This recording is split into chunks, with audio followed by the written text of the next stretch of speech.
Hey everybody, David Moore here. I'm here to talk about adding value as a trustee. Today's topic is accreditation.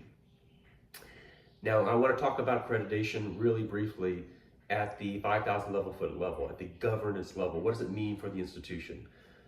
Because it can be very scary. You have heard stories of people losing accreditation and it affecting their institution, sometimes just in a lot of extra work, but sometimes in actually being the impetus to close the institution or having to do some sort of merger or something like that. So the stakes are high. The stakes are conceivably high. But in actual practice, though, it is extraordinarily rare that an accreditation agency would provide a negative report that can't be repaired. B, that would provide a negative report that would have significant affects onto the institution. So it's rare. And in fact, I think that there's only about one or two institutions annually that are significantly affected by accreditation. So at the same time, your institution is going through this process, they're gathering information, they're trying to meet a certain standard, and that's all important things. We want to make sure that our institutions are providing our students with what they need and providing our stakeholders with what they need.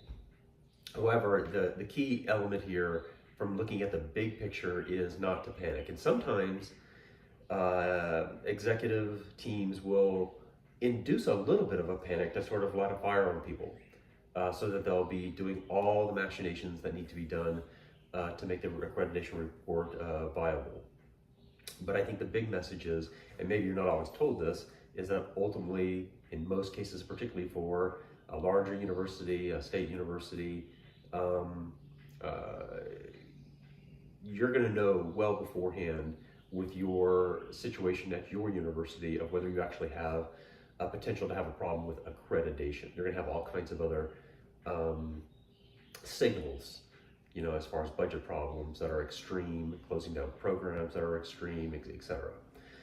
So I guess the main message here is don't panic, but use as trustees, make sure that you're asking the question that the accreditation process is being used to improve your institution, regardless of what the outcome, the results of the accreditation report actually are, and their impact's probably not going to be very, very much. But you can use that to say, hey, we're interested, and we want to make sure we gather this data so that we're doing the best we can. Also notice that most accreditation requirements and standards are input driven, and they are changing some to be more output driven, but inputs are simply a guess about how we have historically done our work, and has that resulted in a quality education. Well, essentially now we're at a point in time where the old approaches don't have all that much value, because everything is changing. Everything is under a certain degree of change. And so I think the idea here is not only to take and encourage the process for accreditation, but use that as an opportunity to switch to focusing on outputs instead of inputs. How can you document actual learning? Not just say that you've taken a course, but actually document the learning.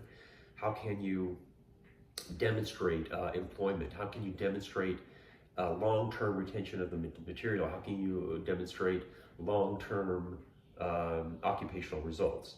And how can you interpret those from different colleges, different programs, different departments, etc.?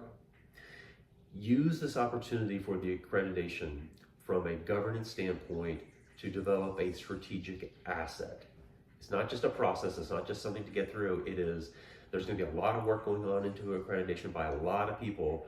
How can that drive, not just getting a positive report, but drive strategic initiatives for the university? And if you need any help, let me know. I'll be glad to see if I can help you.